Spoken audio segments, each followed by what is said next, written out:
나이트 다시 3 최종 엘리 위젤 지음 김하락 옮김 선별 작업 살을 애는 듯한 바람이 세차게 불어왔다. 그런데도 우리는 움츠러들지 않고 계속 행군했다. 친위대는 그런 우리를 끊임없이 재촉했다. 더 빨리 이 불황자들 벼룩이 득실거리는 개들아! 우리라고 더 빨리 걷고 싶지 않겠는가?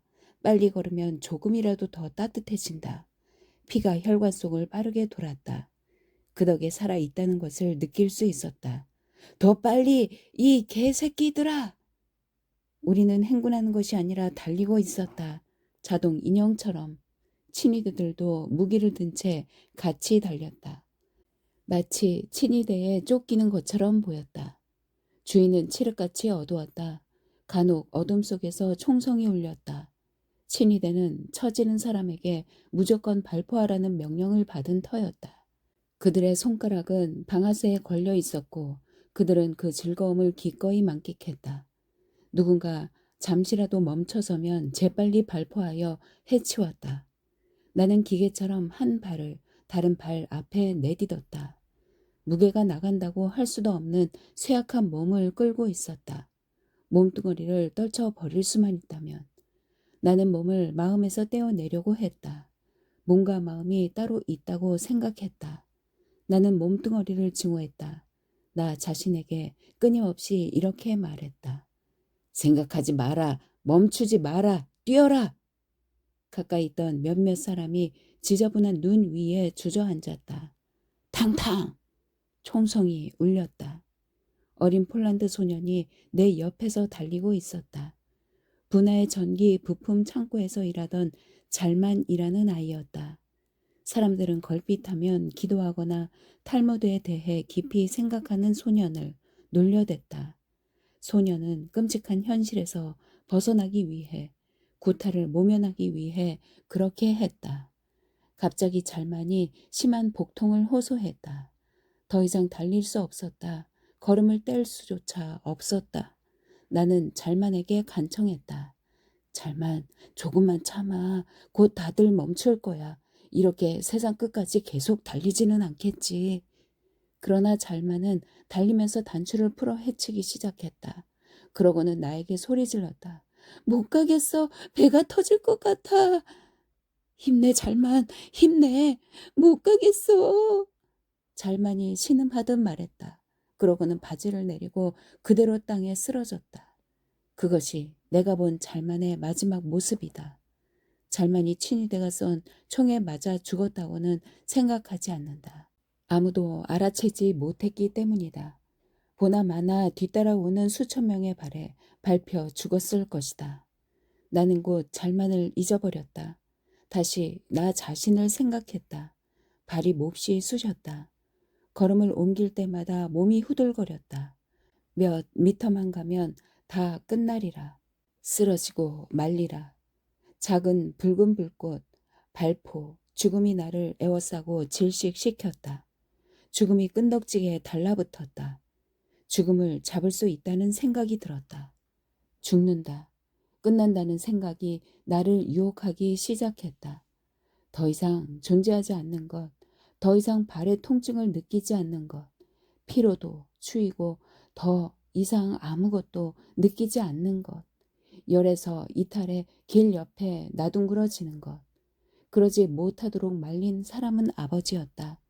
기진맥진에 숨을 헐떡이면서도 아버지는 내 옆에서 필사적으로 달리고 있었다. 내겐 죽을 권리가 없었다. 내가 죽으면 아버지는 어떻게 될까? 나는 아버지의 유일한 버팀목이었다. 무감각해진 발도 있고 다른 수천 명 속에 끼어 질주하고 있다는 사실조차 깨닫지 못한 채 계속 달리고 있을 때 그런 생각이 마음속을 스쳤다. 다시 자신을 의식하게 되었을 때 나는 속도를 좀 늦추려고 했다. 그러나 그럴 수 없었다. 속도를 늦추면 뒤따라 오는 인간 파도가 덮쳐 개미 같은 나를 짓뭉갤 것이다. 이제 나는 목류병 환자처럼 움직이고 있었다. 가끔 눈을 감았다. 마치 졸면서 달리는 것 같았다. 이따금 뒤에서 세게 걷어차는 바람에 눈을 떴다. 뒤에서 달리던 사람이 소리를 질렀다.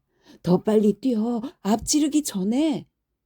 그러나 내가 할 수 있는 일이라곤 온 세상이 내 옆을 스치는 것을 보고 다른 세상을 꿈꾸기 위해 눈을 감는 것뿐이었다. 길은 끝이 없었다. 물 위에 떠밀려 가도록 내버려 두는 것, 맹목적인 운명에 휩쓸리는 것, 친이 되는 지치면 교대했다. 그러나 우리는 그럴 수 없었다. 뼛속까지 한기가 스쳤다. 목이 타들어갔다. 허기가 졌다. 숨도 찼다. 그런데도 우리는 계속 달렸다.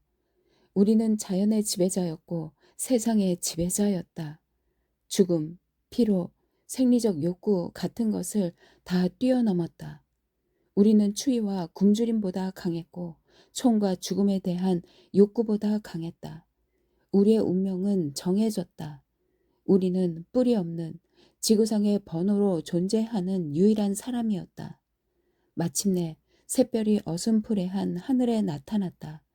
성급한 빛이 지평선 위에서 서성거렸다. 이미 기진맥진한 지 오래였다. 모든 힘과 모든 환상을 잃어버렸다. 지휘자는 벌써 20km도 넘게 달렸다고 했다.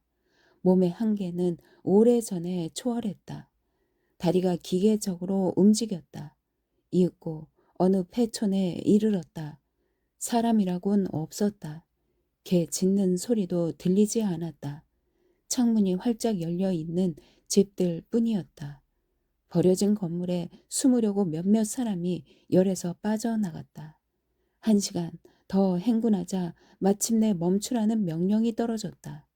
마치 한 사람인 양 우리는 일제히 쌓인 위에 내려앉았다. 아버지가 나를 흔들었다. 여긴 안 된다. 일어나라. 좀 더 내려가자. 저기 창고가 보이는구나. 날 따라와라. 나는 일어나고 싶지도 않았고 일어날 의지도 없었다. 그렇지만 아버지 말에 따랐다. 그곳은 창고가 아니라 지붕이 무너진 벽돌 공장이었다. 창문은 다 깨졌고 벽은 그을음투성이었다.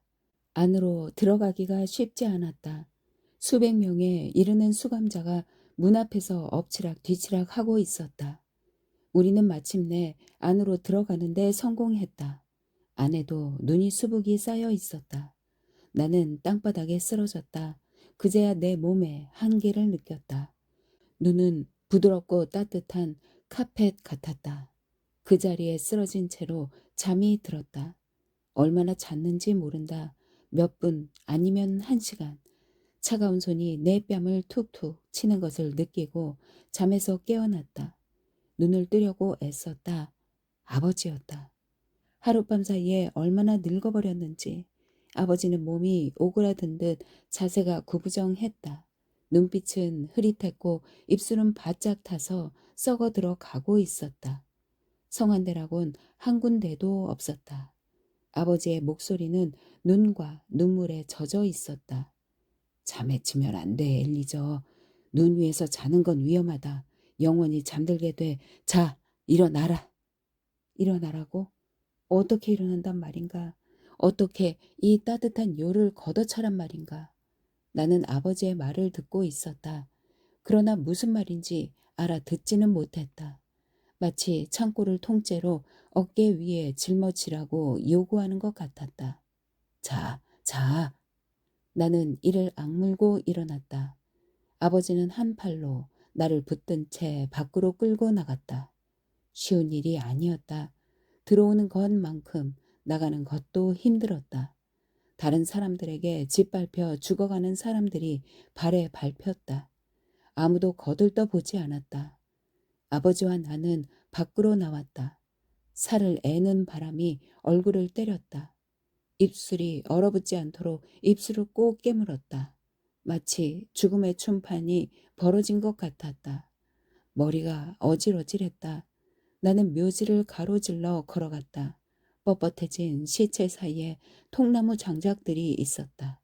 신음소리도 구슬픈 울음소리도 없었다. 고통과 침묵만이 있었다. 다른 사람에게 도와달라고 청하는 사람은 없었다. 그렇게 한 명씩 죽어갔다.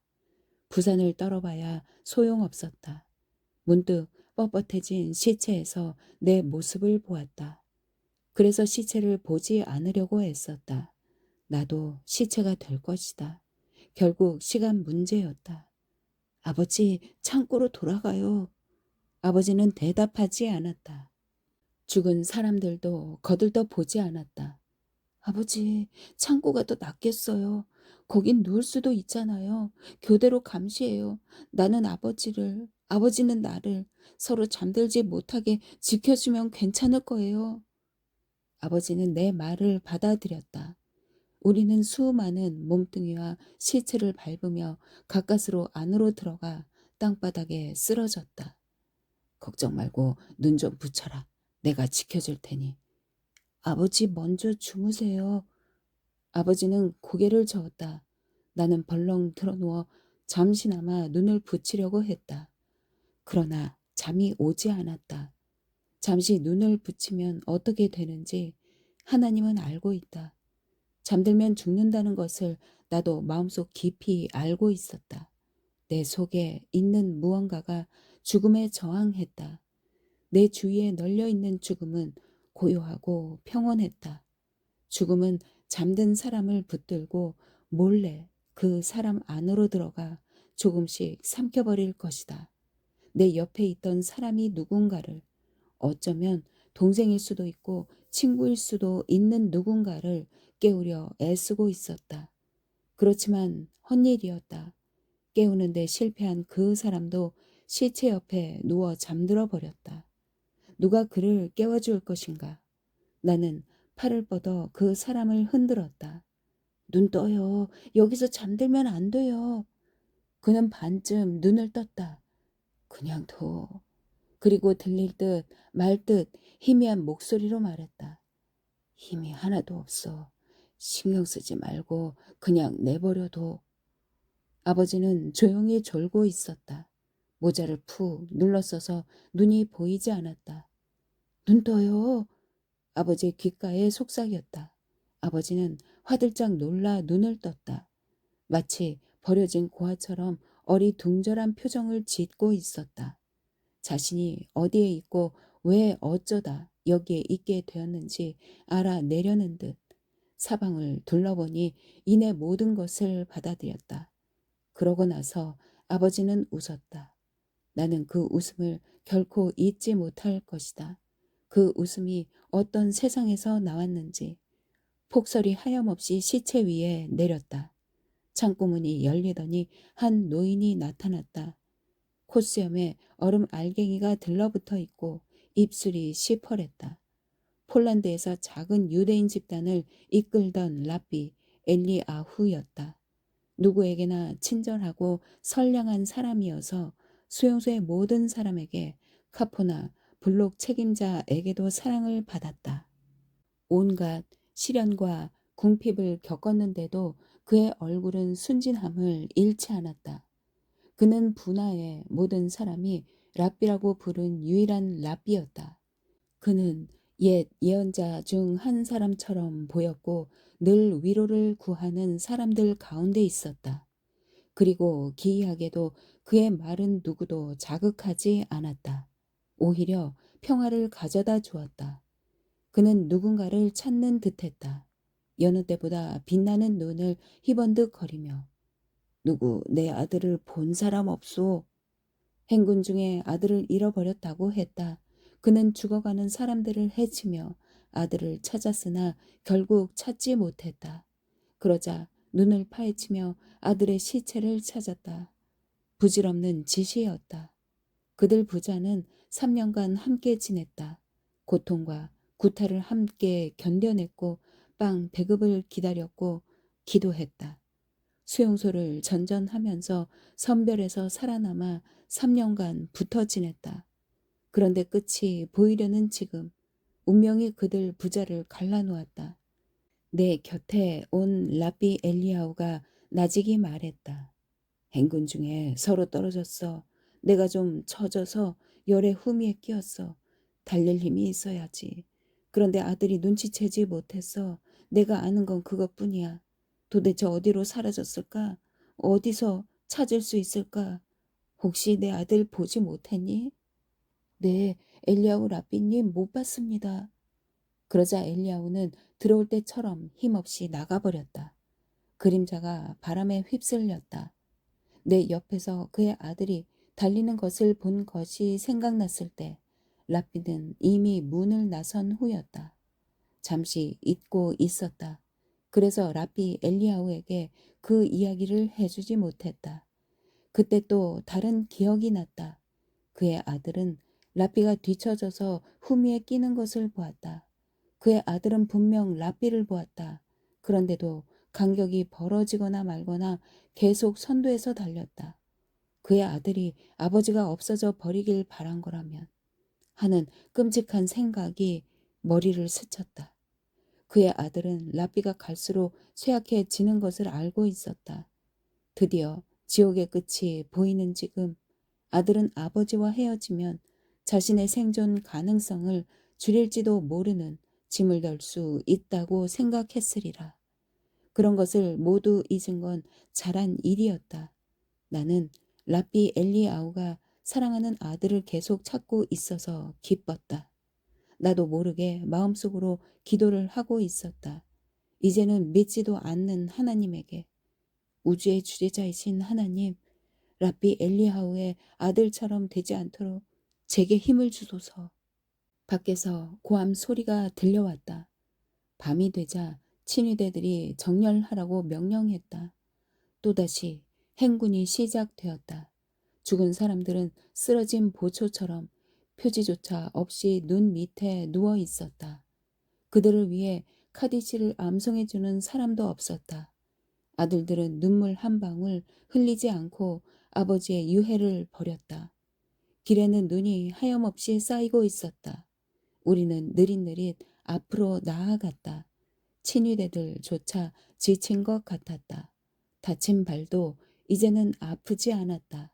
얼어버린 모양이었다. 나는 오른발을 잃어버렸다고 생각했다.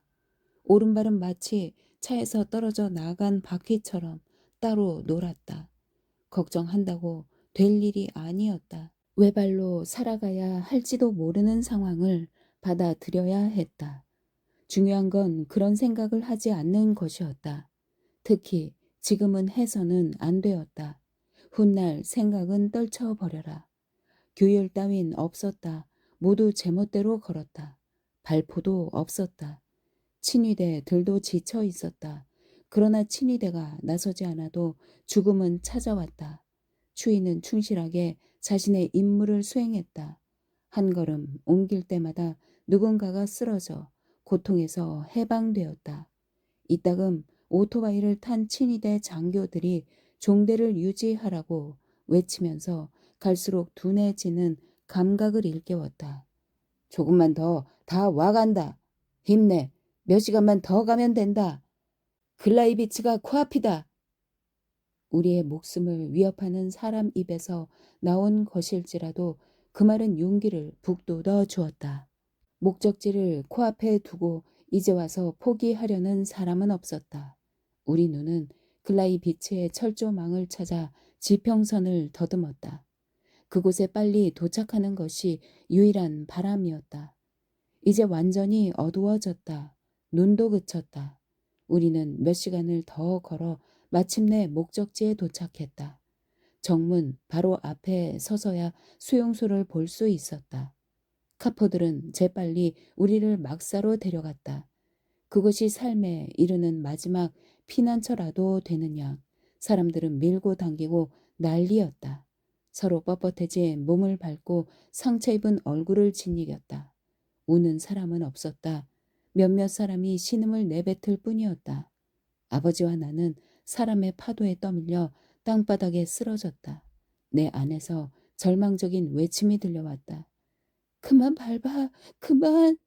그 소리가 어딘가 낯익었다. 그만 밟아, 그만. 그 가냘픈 목소리, 그런 외침을 어디선가 분명 들은 적이 있다. 그 목소리가 과거의 어느 순간을 일깨웠다. 언제였더라? 몇 년 전이었던가? 아니다. 틀림없이 수용소에서였다. 그만!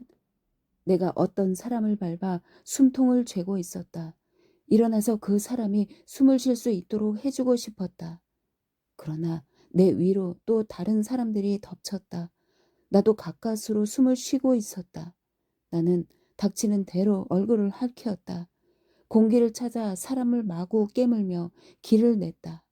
아무도 소리 지르지 않았다. 갑자기 율리 에크가 생각났다. 부나 오케스트라에서 바이올린을 연주한 바르샤바에서 끌려온 소년. 율리 에크 맞아? 엘리저 25번의 채찍질. 그래 생각나. 그러고는 한참 말이 없었다. 율리 에크 내 말 들려? 율리 에크. 응. 그가 힘없이 대꾸했다. 왜 그래? 그는 살아있었다. 괜찮아? 율리 에크? 대답보다는 그의 목소리를 듣고 싶어서 물었다. 그가 살아있다는 것을 확인하고 싶었다. 괜찮아. 엘리저, 괜찮아. 공기가 부족해. 지쳤어. 발이 부었어.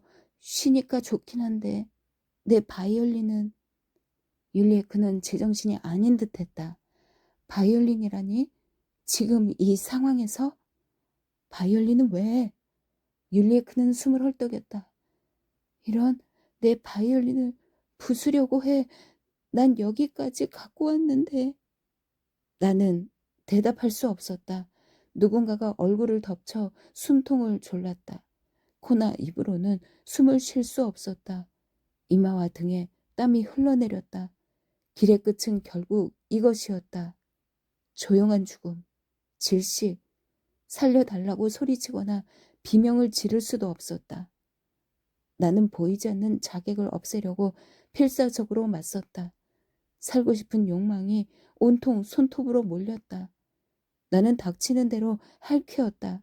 숨 한 번 들이마시려고 싸웠다. 반응을 보이지 않는 썩어가는 살을 찢어 발겼다.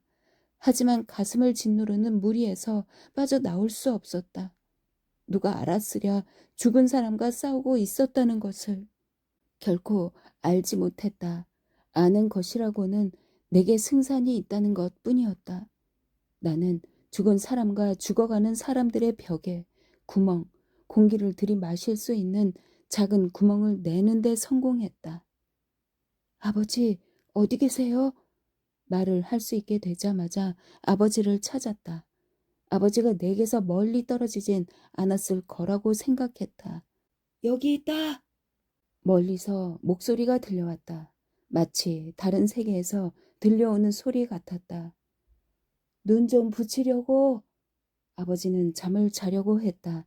이런 데서도 잠이 오나? 언제 죽음이 발목을 잡아챌지 모르는데 자기 보호를 소홀히 하면 위험하지 않은가.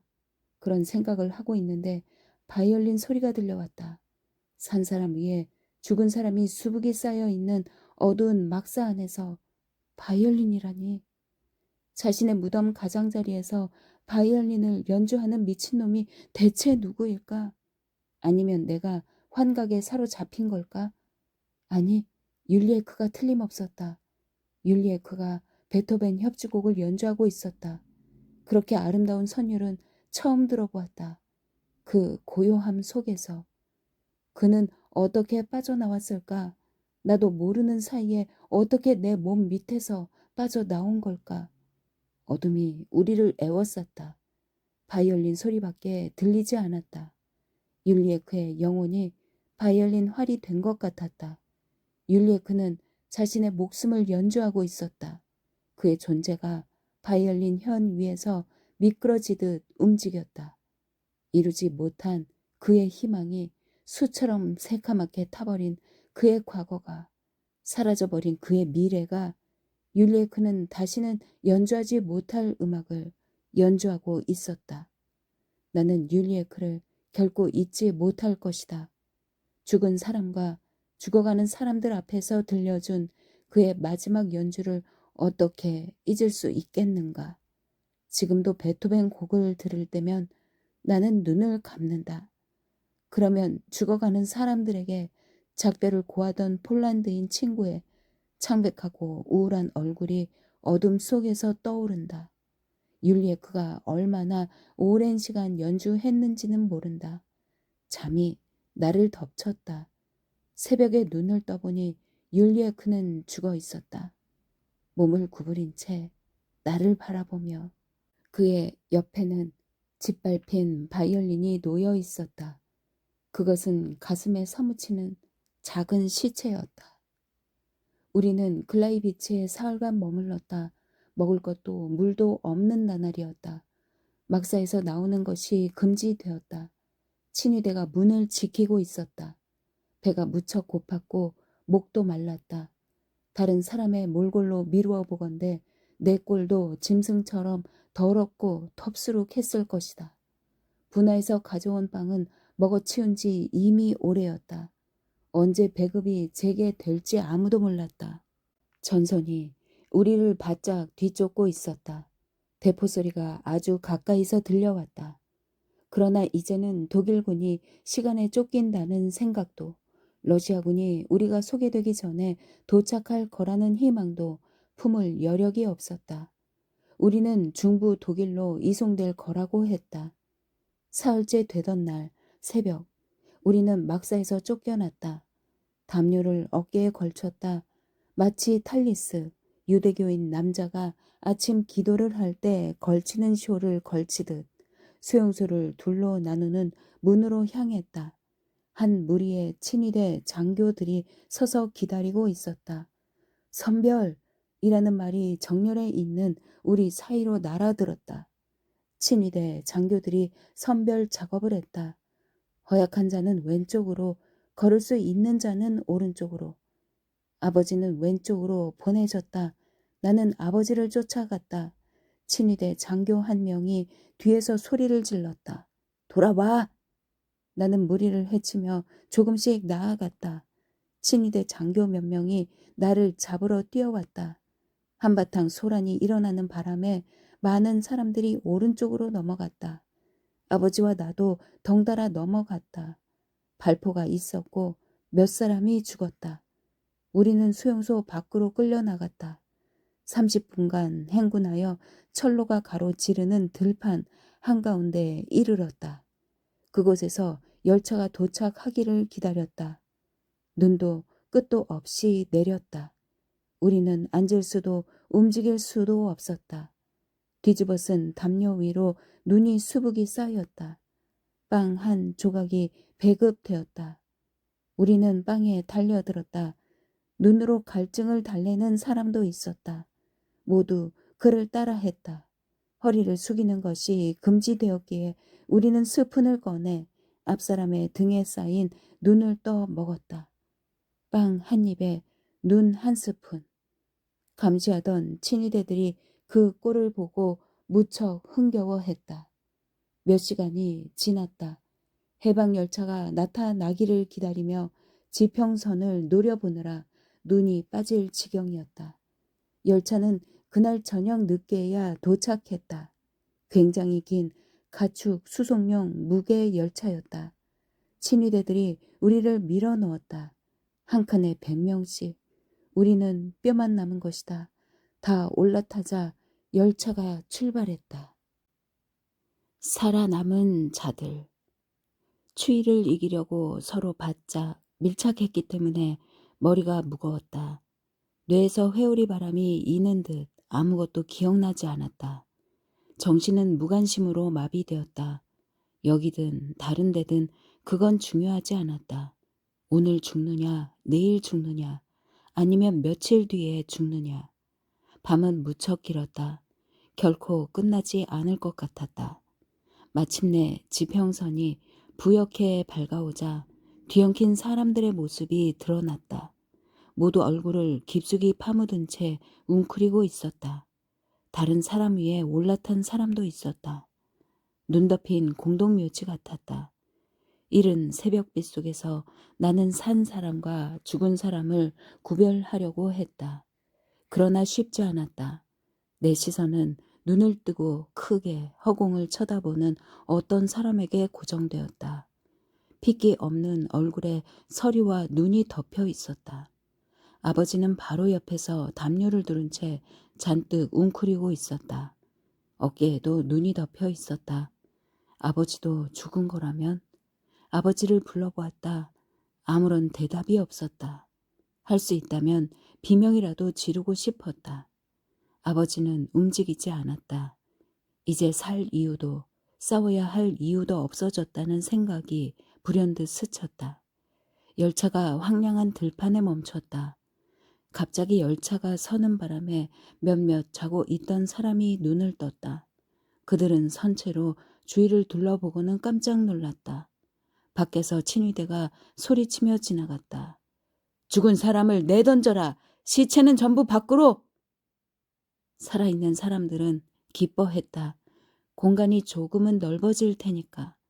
자원자들이 나서서 시체를 내던지기 시작했다.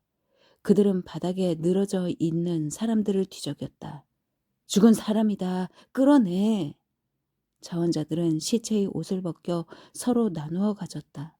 그러면 마무리하는 사람 2명이 각각 머리와 다리를 잡고 밀가루 부대에 던지듯 시체를 열차 밖으로 내던졌다. 여기저기서 외치는 소리가 들렸다.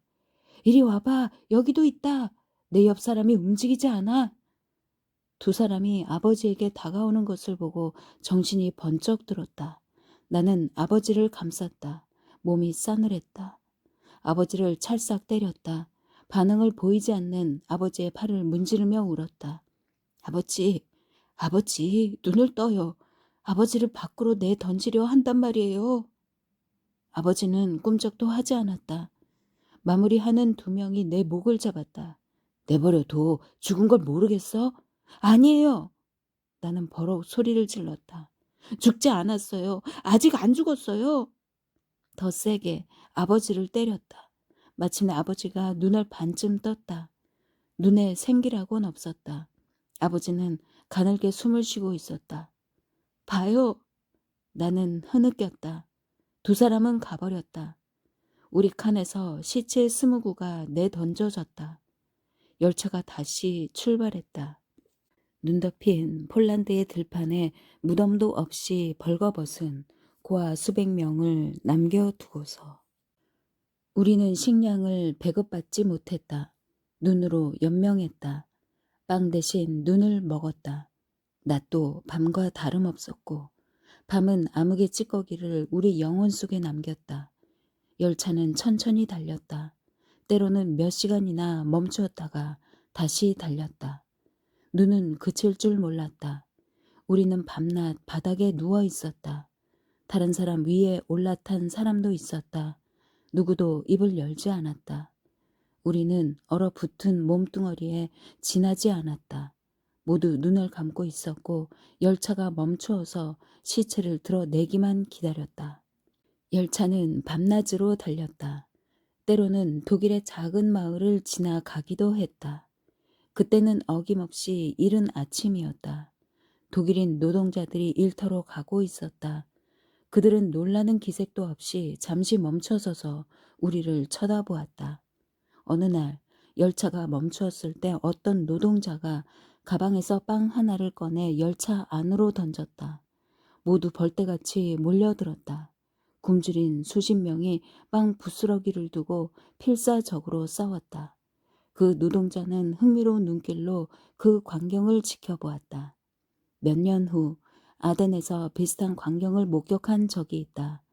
배에 탄 승객들은 원주민들에게 동전을 던지며 즐거워했다. 원주민들은 동전을 주우려고 뛰어들었다. 우아한 프랑스인 숙녀가 이 모습을 보며 매우 즐거워했다. 2 아이가 물속에서 뒤엉켜 필사적으로 싸우고 있었다. 한 아이가 다른 아이의 목을 졸라 죽이려는 모습을 보고 나는 그 숙녀에게 말했다. 동전 그만 던져요. 그 숙녀가 말했다. 왜요? 난 자선을 베푸는 걸 좋아하는데. 빵이 날아든 열차 안에서는 어김없이 싸움이 벌어졌다. 서로 덤벼들고 짓밟고 쥐어뜯고 때리는 바람의 순식간에 아수라장이 되었다. 곱비 풀린 굶주린 짐승 같았고 눈에는 원시적인 증오의 빛이 번뜩였다. 어디서 그런 힘이 나오는지 날카로운 이와 손톱으로 서로 공격했다. 호기심 어린 눈을 한 행인들과 노동자들이 열차를 따라 쭉 늘어섰다. 이런 화물 열차를 처음 보는 모양이었다. 금방 사방에서 열차 안으로 빵이 쏟아졌다. 구경꾼들은 이 쇠약한 짐승들이 빵 부스러기를 놓고 서로 죽일 듯 덤벼드는 모습을 지켜보았다.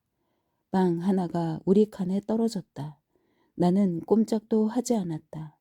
무엇보다도 사나운 남자 수십 명을 상대로 싸울 힘이 없다는 것을 잘 알고 있었기 때문이다.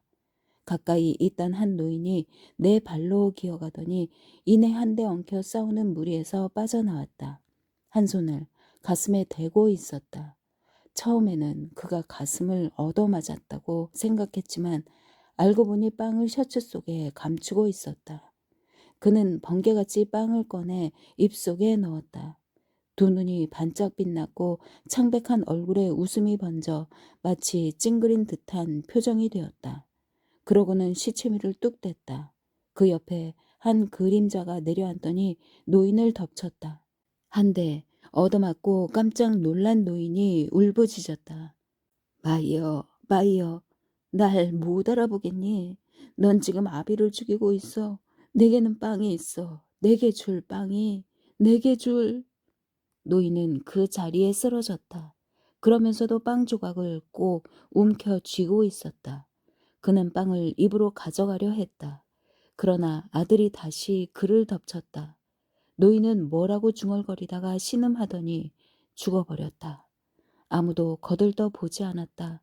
아들은 노인의 몸에서 빵 조각을 찾아내 미친 듯이 먹었다. 하지만 그것도 잠깐이었다. 두 사람이 그를 보고 있다가 달려들었다.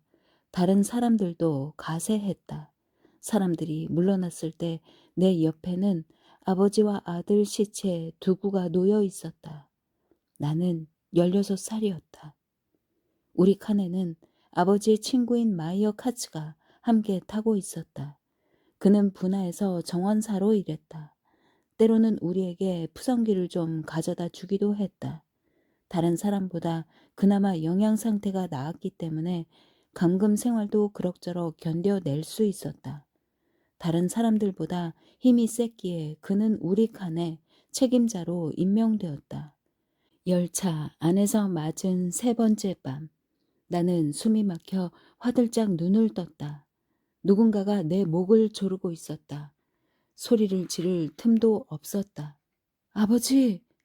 그 한마디만 겨우 내뱉었다. 숨이 막혀 죽을 지경이었다. 아버지가 눈을 뜨고 공격자를 움켜잡았다.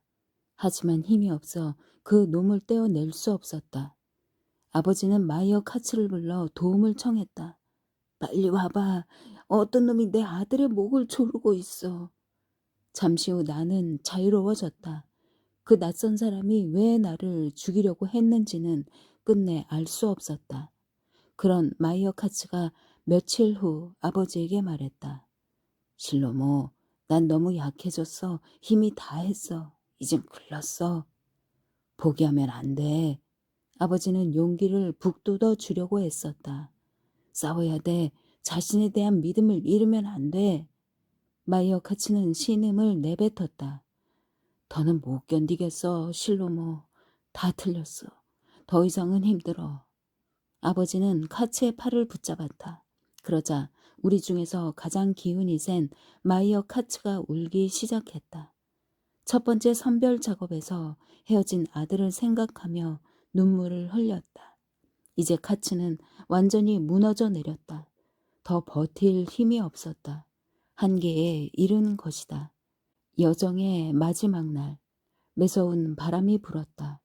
눈도 계속 내렸다. 우리는 끝, 진짜 끝이 가까이 다가온 것을 감지했다. 이 얼음같이 차가운 바람, 이 눈보라 속에서 오래 버틸 수는 없었다. 누군가가 일어나더니 소리를 질렀다. 앉아있으면 안 됩니다. 얼어 죽습니다. 일어나서 움직입시다. 모두 일어났다. 젖은 담요를 바싹 당겨 어깨를 감쌌다. 우리는 그 자리에서 앞뒤로 왔다 갔다 하려고 애썼다.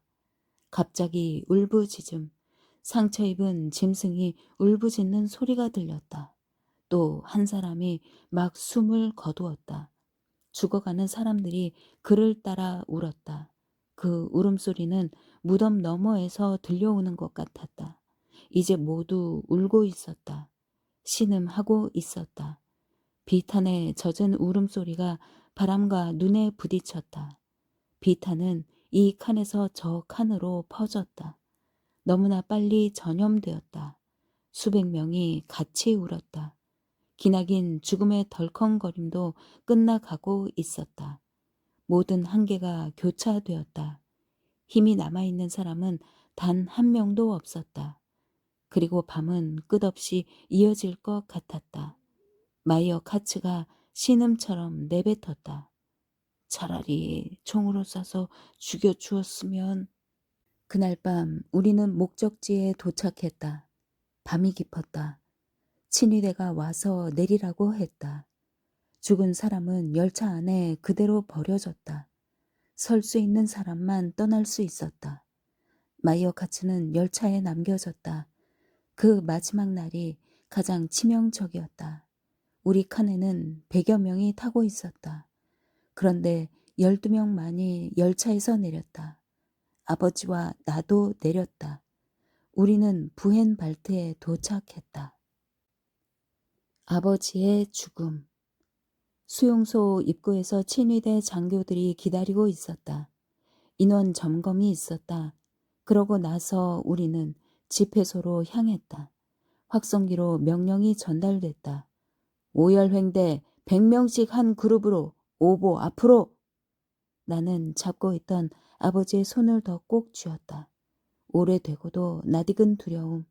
아버지를 놓쳐서는 안 된다는 두려움이 엄습했다. 화장장의 높은 굴뚝이 아주 가까이 있었다. 굴뚝은 이제 우리 마음을 흔들어 놓지 못했다. 더는 우리의 관심을 끌지 못했다.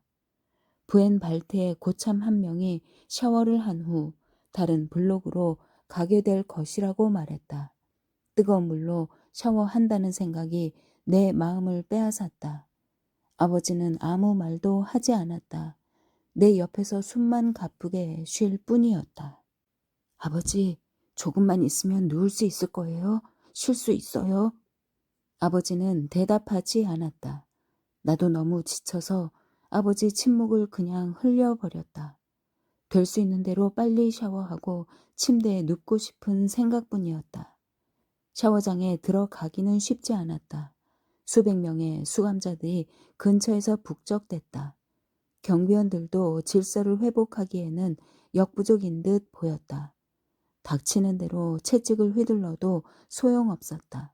밀치고 나갈 힘이나 서 있을 힘이 없는 수감자 몇 명이 눈 위에 주저앉았다. 아버지도 주저앉으려 했다. 아버지의 입에서 신음이 흘러나왔다. 이제 나 안 글렀어. 다 끝났어. 여기서 죽게 되는구나. 그러면서 나를 눈 더미 쪽으로 끌어당겼다. 아버지는 찢어진 담요를 걸친 사람 모양의 눈 더미였다.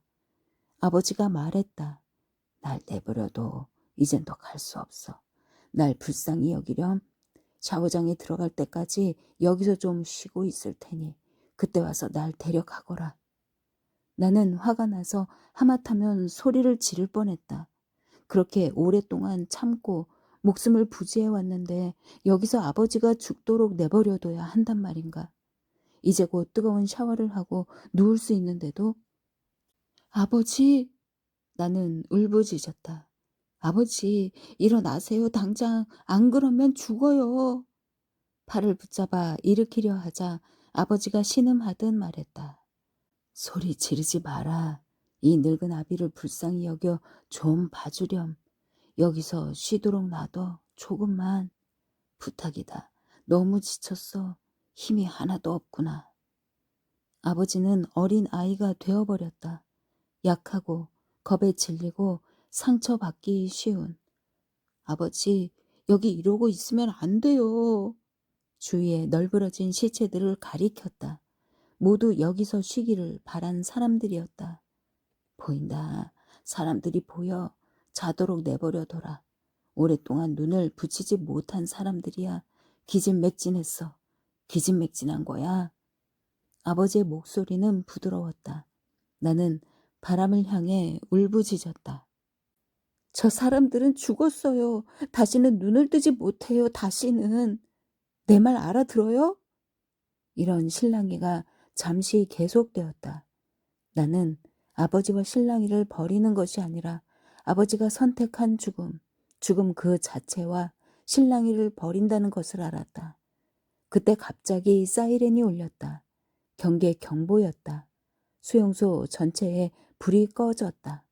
경비원들이 우리를 블록 쪽으로 내몰았다. 눈 깜짝할 사이에 모두 블록 안으로 들어갔다. 살을 애는 바람을 맞으며 밖에 서 있지 않아도 된다는 사실에 안도했다. 우리는 바닥에 주저앉았다. 입구에 큰 솥에 눈독을 들이는 사람은 아무도 없었다.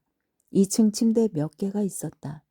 당장은 잠을 자는 것 외에는 아무것도 할 수 없었다. 눈을 떠보니 대낮이었다. 퍼뜩 아버지가 생각났다. 경계 경보 중에 무리를 뒤따르느라 아버지를 챙기지 못했다. 기력이 다해 죽음을 눈앞에 두고 있다는 것을 알면서도 아버지를 버렸다. 나는 아버지를 찾으러 나갔다. 문득 이대로 아버지를 찾지 못했으면 하는 생각이 슬며시 고개를 들었다.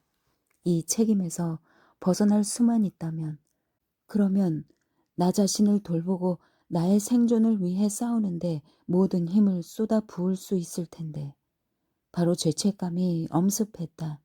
숨을 쉬고 살아있는 한 영원히 이 죄책감에서 벗어날 수 없으리라. 몇 시간이나 돌아다녔지만 결국 아버지를 찾지 못했다. 블록으로 돌아와 보니 블랙커피를 배급하는 중이었다. 사람들이 줄을 서서 티격태격 하고 있었다. 그때 내 뒤에서 하소연하는 듯한 목소리가 들렸다. 엘리저, 커피 좀 갖다 줘. 나는 아버지에게 달려갔다. 아버지, 얼마나 찾았다고요? 어디 계셨어요? 좀 주무셨어요? 몸은 어떠세요? 아버지의 몸은 불덩어리 같았다. 나는 짐승처럼 사람들을 해치고 커피 냄새가 있는 쪽으로 나아갔다. 커피 한 잔을 받아 한 모금 마셨다. 나머지는 아버지 몫이었다. 커피를 마실 때 아버지의 눈에 스친 감정을 결코 잊지 못할 것이다. 고마워하는 마음을 담은 상처 입은 짐승의 눈빛이었다. 뜨거운 커피 몇 모금으로 지금껏 해드린 어떤 것보다 더 큰 만족을 아버지에게 드린 것이다. 아버지는 바닥에 누워 있었다. 마치 잿더미 같았다. 입술은 창백했고 바짝 메마른 데다 와들와들 떨고 있었다. 하지만 아버지 곁에 더 머물 수 없었다. 밖으로 나와 블록을 청소하라는 명령이 떨어졌기 때문이다. 병자만이 안에 남을 수 있었다. 우리는 5시간이나 밖에 있었다. 그리고 수프를 배급받았다. 블록으로 돌아가라는 명령이 떨어지자마자 나는 급히 아버지에게 달려갔다. 뭘 좀 드셨어요? 아니, 왜요? 줘야 먹지. 아파서 곧 죽을 사람이니 주어봤자 식량만 낭비할 뿐이라고 하더구나. 난 이제 끝났어. 남은 수프를 아버지에게 주었다. 그러나 내 마음은 한없이 무거웠다. 내가 마지못해 그렇게 한 것을 알고 있었다. 랍비 엘리아후의 아들처럼 나도 그 유혹을 이겨내지 못했다. 아버지는 하루가 다르게 쇠약해졌다. 눈에는 눈물이 글썽거렸고 낯빛은 죽은 나뭇잎 같았다. 부엔발트에 도착한 후 사흘째 되는 날 모두 샤워하러 가야 했다.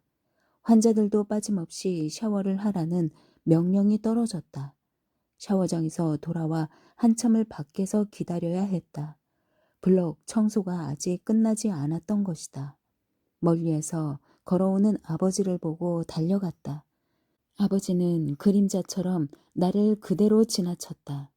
걸음을 멈추지도 않고 한 번 쳐다보지도 않았다. 아버지를 불렀지만 돌아보지 않았다. 나는 아버지를 쫓아갔다. 아버지, 어디로 가시는 거예요? 아버지는 잠시 나를 바라보았다. 시선은 딴 세상을 보는 듯 아득했고 얼굴은 마치 낯선 사람 같았다. 하지만 그것도 잠깐뿐이었다. 아버지는 시선을 거두고 가던 길을 갔다. 이질에 걸린 아버지는 침대에 엎드려 있었다. 주변에 병든 수감자 5명이 있었다. 나는 옆에 앉아서 아버지를 보았다. 이제는 아버지가 죽음을 피할 수 있다고 믿지 않았다. 그럼에도 아버지에게 희망을 주기 위해 할 수 있는 일을 다했다. 갑자기 아버지가 자리에서 일어나더니 불덩어리 같은 입술을 내 귀에 대고 말했다. 엘리저, 금과 은을 어디다 숨겨 놨는지 말해주마. 지하지 않고. 알다시피 하고 싶은 말을 다 하지 못할까봐 두려운 듯 아버지의 목소리가 점점 다급해졌다. 나는 아직 끝나지 않았다고, 우리는 함께 집으로 돌아가게 될 것이라고 말해주려고 했다. 그러나 아버지는 내 말을 들으려고 하지 않았다. 아니, 들을 수가 없었다. 피가 섞인 침이 아버지의 입술에서 흘러내렸다. 아버지는 눈을 감았다. 숨을 쉰다기보다 헐떡이고 있었다. 배급으로 나온 빵을 넘겨주고 아버지 옆 침대로 옮겼다. 오후에 의사가 왔을 때 의사를 찾아가 아버지가 매우 아프다고 말했다. 이리 데리고 와. 일어서지도 못한다고 말했으나 의사는 막무가내였다. 그래서 힘겹게 아버지를 의사에게 데려갔다. 의사는 아버지를 보더니 퉁명스럽게 물었다. 원하는 게 뭐야? 아버지가 편찮으십니다. 아버지 대신 내가 대답했다. 이질... 그건 내가 알 바 아니다. 난 외과 의사야. 가봐. 다른 환자들이 기다리고 있어. 항의해봤자 소용없었다. 더는 못 버티겠어. 침대로 데려다줘. 아버지를 데려가서 침대에 눕혀주었다. 아버지는 사시나무 떨듯 떨었다. 아버지, 눈 좀 붙이세요. 주무시는 게 좋겠어요. 아버지는 숨을 쉬는 것조차 힘겨워 보였다. 두 눈을 감고 있었지만 나는 아버지가 모든 것을 보고 모든 것에서 진실을 본다고 확신했다. 다른 의사가 블록에 왔다. 아버지는 일어나려고 하지도 않았다. 그래봐야 소용없는 일임을 알고 있었다. 사실 그 의사는 환자를 정리하러 온 것이었다. 한 환자에게 침대만 차지하고 있을 뿐 아무짝에도 쓸모없는 놈이라고 말하는 소리를 들었다. 의사에게 달려들어 목이라도 조르고 싶었다. 그러나 그럴 용기도 힘도 없었다. 나는 고통스러워하는 아버지에게서 눈을 떼지 않았다. 아버지의 손을 너무 세게 쥐어 손이 다 아플 지경이었다. 의사고 뭐고 다 목 졸라 죽여버릴 테다. 온 세상에 불을 질러버릴 테다. 아버지를 죽인 놈들. 그러나 그 외침조차 목구멍에 달라붙어 버렸다. 빵 배급을 받아 돌아와 보니 아버지가 어린애처럼 울고 있었다. 놈들이 막 때려. 누가요? 나는 아버지가 헛소리를 한다고 생각했다. 저 프랑스 놈, 저 폴란드 놈, 놈들이 날 때려. 가슴을 찌르는 것이 하나 더 늘었다. 미워할 이유가 하나 더 생겼고 살아야 할 이유가 그만큼 줄었다. 엘리저, 엘리저, 날 때리지 말라고 말해줘. 난 아무 짓도 안 했어. 그런데 왜 날 때리는 거지? 아버지는 옆에 있는 사람들을 욕하기 시작했다. 그들은 그런 나를 놀려댔다. 그들에게 빵과 수프를 약속했다. 그들은 비웃었다. 그러더니 화를 냈다. 더는 아버지를 봐줄 수 없다고 했다. 아버지가 대소변을 가리지 못하기 때문이었다. 다음날 아버지는 놈들이 자기 빵을 빼앗아 갔다고 불평했다. 졸고 있을 때 그랬어요? 아니, 난 안 졸았어. 놈들이 달려들었어. 놈들이 빼앗아 갔어. 내 빵을. 그리고 날 막 때렸어. 또 난 걸을 수 없어. 엘리저, 물 좀 갖다 줘. 아버지에게 물을 주어서는 안 된다는 것을 알고 있었다. 하지만 하도 간곡하게 부탁해서 결국 물을 가져다 주었다. 물은 아버지에게 가장 해로운 것이었다. 그러나 달리 어떻게 해볼 수도 없었다. 물을 마시든 마시지 않든 어쨌든 곧 끝장날 것이다. 너만은 날 불쌍히 여기겠지. 불쌍히 여겨달라니? 외아들에게? 그렇게 일주일이 지나갔다. 내 아버지냐? 블록 책임자가 물었다. 네, 상태가 매우 안 좋군. 의사가 아무것도 안 해줘요. 그는 내 눈을 똑바로 쳐다보았다. 의사도 더는 손 쓸 수 없어. 내가 어떻게 해볼 수 없는 것처럼.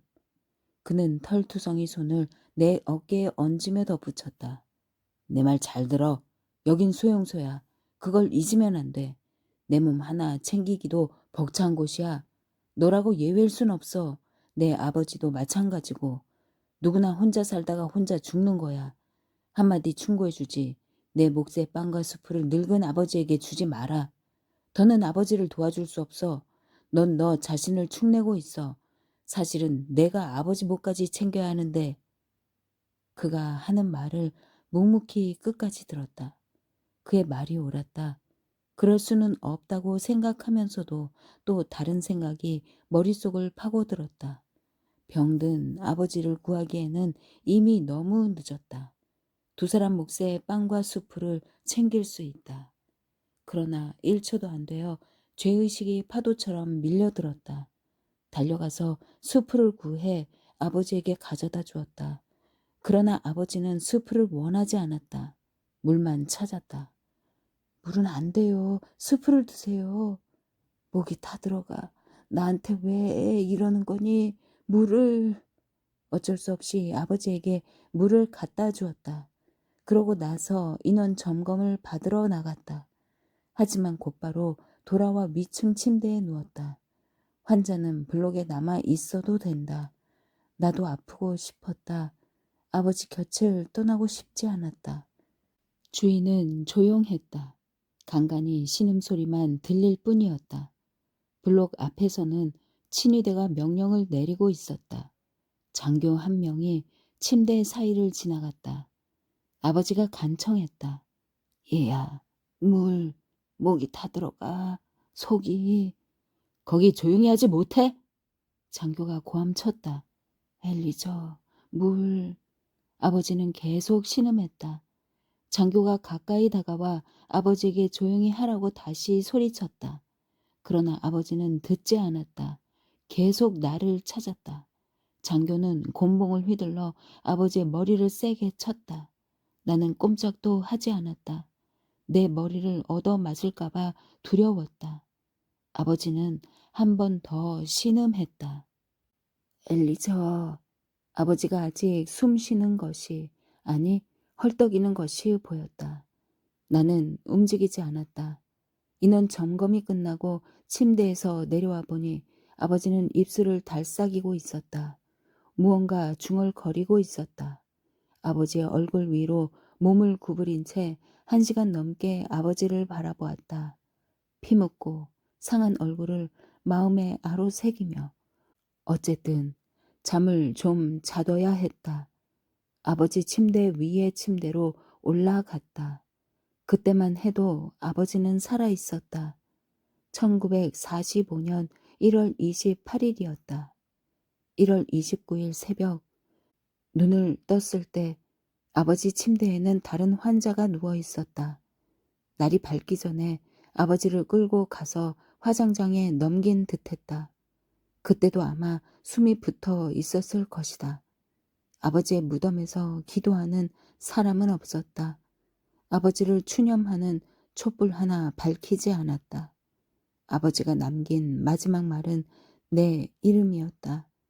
아버지는 내 이름을 불렀으나 나는 대답하지 않았다. 나는 울지 않았다. 눈물이 나오지 않아 괴로웠다. 내 눈물은 이미 말라버리고 없었다. 내 마음 깊은 곳에 남아있는 한 가닥 흐릿한 양심. 그 안쪽을 더듬으면 아마 이런 감정이 숨어 있었을 것이다. 마침내 자유로워졌다.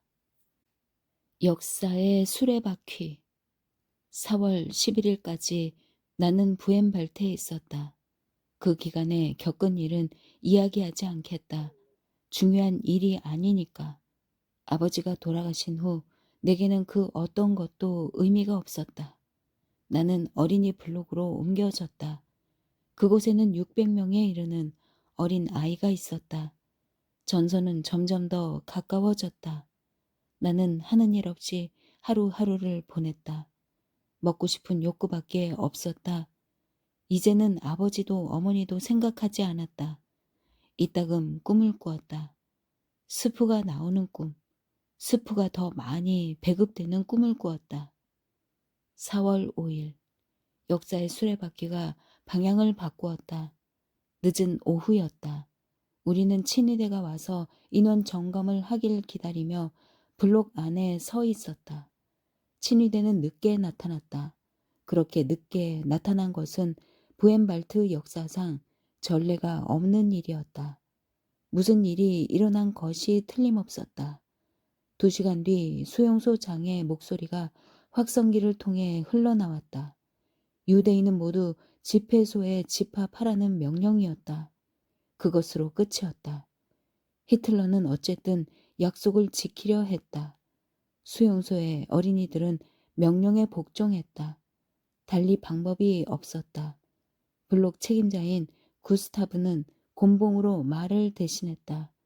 그러나 집회소로 가는 길에 만난 몇몇 수감자가 우리를 만류했다. 블록으로 돌아가라. 독일군은 우리를 모두 쏴 죽일 작정이야. 블록으로 돌아가서 꼼짝도 하지 마라. 우리는 블록으로 발길을 돌렸다. 돌아가는 길에 수용소의 지하 저항군이 나치의 유대인 몰살 계획을 방해하고 유대인을 구출하기로 결정했다는 사실을 알게 되었다. 시간이 지날수록 혼란이 극심해졌다. 많은 유대인들이 유대인이 아닌 척 명령에 따르지 않았다. 수용소장은 내일 전체 인원 점검을 하기로 결정했다. 모두 집회소에 모이라고 통보했다. 다음 날 인원 점검이 있었다. 수용소장은 부엔발트 수용소가 폐쇄된다고 발표했다. 매일 10블록씩 소개된다고 했다. 그때부터 빵과 수프 배급이 중지되었다. 그리고 소개가 시작되었다. 매일 수천 명의 수감자가 수용소 정문을 통과했고 다시는 돌아오지 않았다. 4월 10일 수용소에는 아직도 수감자 2만여 명이 남아 있었다.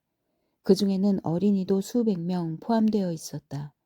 남은 블록 수감자들을 한꺼번에 소개한다는 결정이 내려졌다.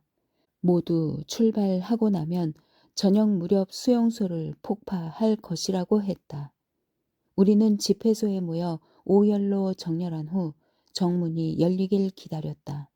갑자기 사이렌이 울렸다. 경계 경보였다. 우리는 블록으로 되돌아갔다.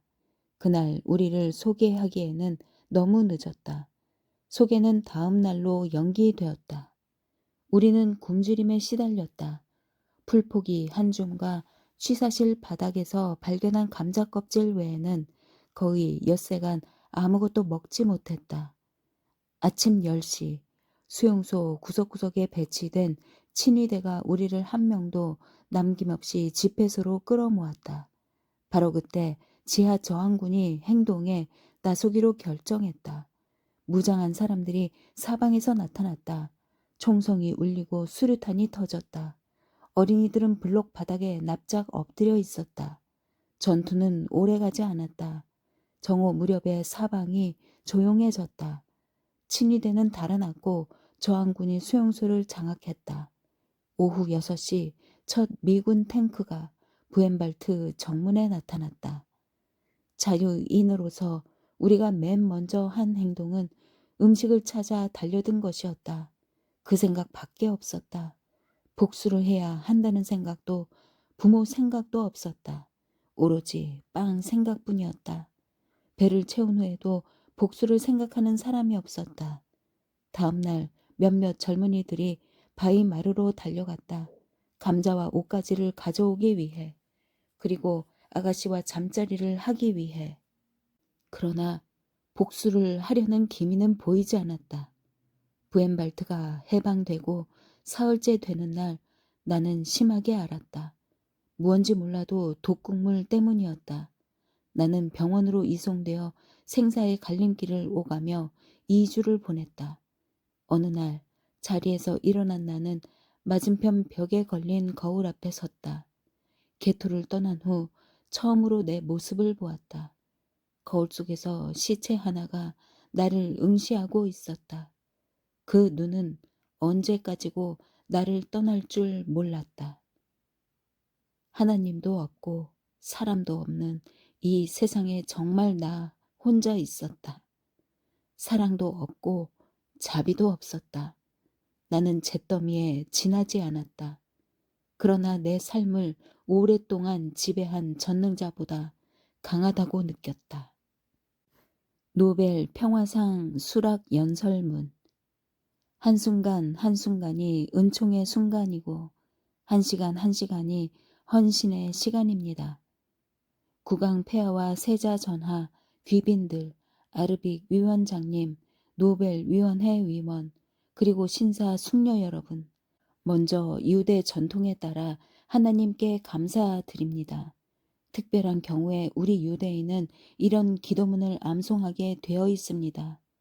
바로크 아타 오도나이 세헤카누 메키마누 베이기아누 라즈만 하제. 생명을 주시고 먹을 것을 주셔서 오늘까지 살아있게 해주신 하나님 축복받으소서. 다음으로 풍부한 제스처를 섞어가며 의미심장한 연설을 해주신 아르빅 위원장님께 감사드립니다. 사람들과 세대 간에 다리를 놓아주신 것에 감사드리고 특히 인류가 평화롭게 살아갈 수 있도록 서로 돕는 것이 가장 절박한 일이고 가장 고귀한 목표라고 말씀해 주셔서 고맙습니다. 아르빅 위원장님의 말씀에 깊은 감동을 받았습니다. 겸손한 마음으로 귀하께서 수여하는 세계 최고의 영예를 받아 드리겠습니다. 저는 귀하께서 제 인품을 보고 이번 수상을 결정하지 않았다는 것을 알고 있습니다. 죽은 사람들을 대표할 권리가 제게 있을까요? 그들을 대신해서 이 큰 영예를 누릴 권리가 제게 있을까요? 제게는 그런 권리가 없습니다. 죽은 이들을 대변할 수 있는 사람은 없고 그들의 좌절된 꿈과 비전을 이야기할 수 있는 사람도 없을지 모릅니다. 그렇지만 저는 그들을 몸으로 느끼고 있습니다. 늘 그랬지만 지금 이 순간은 특히 더 그렇습니다. 부모님, 여동생, 선생님들, 친구들, 그리고 동료들의 존재. 이 영예는 모든 생존자와 그들의 자식들 것이고 또한 제가 그 운명을 직접 체험한 유대 민족의 것입니다. 저는 기억하고 있습니다. 그 일은 어제 일어난 일이기도 하고 까마득한 옛날에 일어난 일이기도 합니다. 한 유대인 소년이 밤의 왕국을 알게 되었습니다. 저는 그 소년이 겪은 혼란과 고뇌를 기억하고 있습니다. 전강석화같이 일어난 일이었습니다. 개토, 추방, 밀폐된 가축 수송용 열차, 유대 민족의 역사와 인류의 미래, 그 모든 것의 희생을 뜻하는 불타는 재단. 그 소년이 아버지에게 이렇게 물어본 것을 기억하고 있습니다. 이런 일이 어떻게 일어날 수 있습니까? 지금은 중세가 아니라 20세기입니다. 그런 범죄를 저지르도록 사람들이 놔둘 리 없습니다. 왜 사람들은 침묵을 지키는 겁니까? 이제 그 소년이 저에게 묻습니다. 내 미래를 위해 당신은 무엇을 했고 어떻게 살아왔는지 말해 주시오. 저는 소년에게 노력했다고 말합니다. 기억이 묻혀버리지 않도록 노력했고 애써 잊어버리려는 사람과 싸우려고 노력했다고 그 기억을 잊는다면 죄를 범하는 것이고 우리 모두 공범이 되기 때문입니다. 그리고 우리는 정말 순진했다고 세상 사람들은 알고도 침묵을 지켰다고 소년에게 말해줍니다. 그것이야말로 인간이 고통을 당하고 굴욕을 당하면 언제 어디서든 침묵하지 않겠다고 제가 맹세하게 된 이유입니다. 우리는 가담해야 합니다. 중립은 가해자만 도울 뿐 희생자에게는 아무런 도움도 되지 않습니다. 침묵은 결과적으로 괴롭히는 사람 편에 서는 것입니다. 고통을 받는 사람 편이 아닙니다. 때로는 간섭해야 합니다. 인간의 목숨이, 인간의 존엄성이 위협받을 때는 국경을 초월해서 나서야 하고 소극적인 태도를 버려야 합니다. 남녀를 불문하고 인종이나 종교, 정치적 견해 때문에 박해받는 사람이 있는 곳이 언제든 우주의 중심이 되어야 합니다. 우리 민족의 역사와 전통에 깊이 뿌리를 내린 유대인으로서 저는 무엇보다도 유대인이 느끼는 공포, 유대인에게 필요한 것, 그리고 유대인이 처한 위기에 먼저 대응할 것입니다. 제가 바로 버림받은 유대인으로서 고통과 외로움을 경험한 상처 입은 세대에 속하기 때문입니다. 제가 이스라엘, 소련의 유대인, 아랍 국가의 유대인 등 유대인 문제를 우선시하지 않는다면 오히려 그 편이 자연스럽지 않을 것입니다. 그러나 다른 문제들도 그에 못지않게 중요합니다. 제가 보기에는 아파르트 헤이트, 남아프리카 공화국의 인종차별 정책은 반유대주의만큼이나 혐오스러운 것이고, 안드레이 사하로프의 고립은 요셉 베겐의 투옥이나 이다 누델의 추방만큼 명예롭지 못한 것입니다. 폴란드의 자유노조나 그 지도자 레흐 바웬사의 반체제 운동을 부인하는 것도 그렇고, 넬슨 만델라가 계속 수감되어 있는 것도 마찬가지입니다.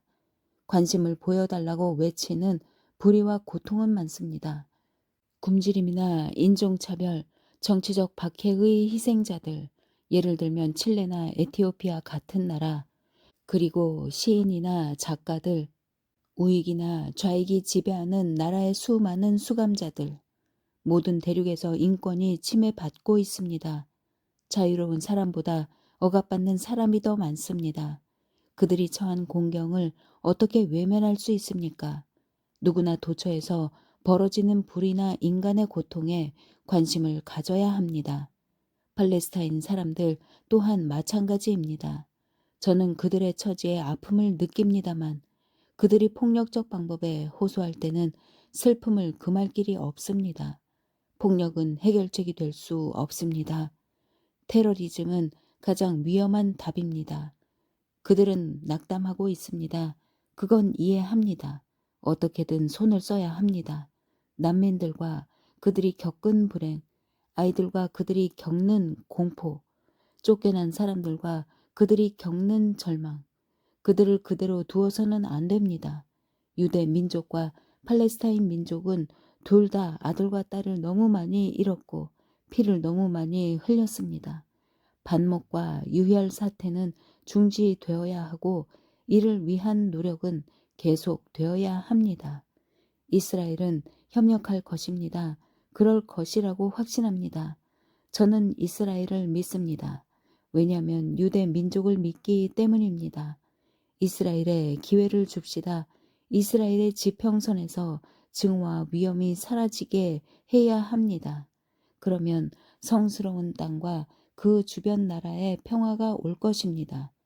제가 이스라엘 문제에 깊이 관여하는 것을 이해해 주시기 바랍니다. 제가 기억하는 것을 기억하신다면 이해해 주시리라고 믿습니다. 이스라엘은 이 세계에서 그 존재를 위협받는 유일한 나라입니다. 이스라엘이 한 차례 전쟁에서 만에 하나 지기라도 한다면 이스라엘과 이스라엘 민족은 종말을 맞게 될 것입니다. 그러나 제게는 믿음이 있습니다. 아브라함의 하나님, 이삭의 하나님, 야곱의 하나님에 대한 믿음과 그가 창조한 세계에 대한 믿음이 있습니다. 믿음이 없으면 어떤 행동도 불가능합니다. 행동은 겉으로 드러나지 않는 가장 큰 위험인 무관심에 대한 유일한 치유책입니다. 알프레드 노벨이 남긴 유산의 의미도 그런 것이 아니겠습니까? 노벨이 전쟁을 두려워한 것이 전쟁에 반대하는 방패막이 되지 않았습니까? 해야 할 일도 많고 할 수 있는 일도 많습니다. 라울 발렘벨이나 알베르트 슈바이처, 마틴 루터킹 주니어 같이 고결한 사람들은 삶과 죽음의 차이를 구별할 수 있습니다. 반체제 인사가 한 명이라도 수감되어 있는 한 우리의 자유는 불완전할 수밖에 없습니다. 어린 이가 한 명이라도 굶주리는 한 우리 삶은 고뇌와 치욕으로 가득 차게 될 것입니다. 그들이 혼자가 아니라는 것, 우리가 그들을 잊지 않았다는 것, 그들의 목소리가 잦아들 때 우리의 목소리를 빌려주리라는 것, 그들의 자유가 우리 자유에 달려 있는 한 우리 자유도 그들의 자유에 달려 있다는 것을 모든 희생자에게 알려주어야 합니다. 제가 그들 나이에 겪은 일들을 의아하게 여기는 어린 유대인 소년들에게 저는 그런 이야기를 들려줍니다. 저는 그 소년의 이름으로 여러분에게 말하고 있고 밤의 왕국에서 살아남은 사람으로서 여러분에게 깊이 감사드립니다. 우리는 한순간 한순간이 은총의 순간이고 한 시간 한 시간이 헌신의 시간이라는 것을 알고 있습니다. 은총과 헌신을 나누지 않는 것은 그것을 배반하는 것을 의미합니다. 목숨은 자신의 것만은 아닙니다. 목숨은 우리를 절박하게 필요로 하는 모든 사람의 것입니다. 아르빅 위원장님 감사합니다. 노벨위원회 위원 여러분 감사합니다. 노르웨이 국민 여러분, 이 특별한 행사에서 우리가 살아있는 것이 인류를 위해 의미 있는 일이라고 선언해 주셔서 감사합니다. 1986년 12월 10일 오슬로에서 엘리 위젤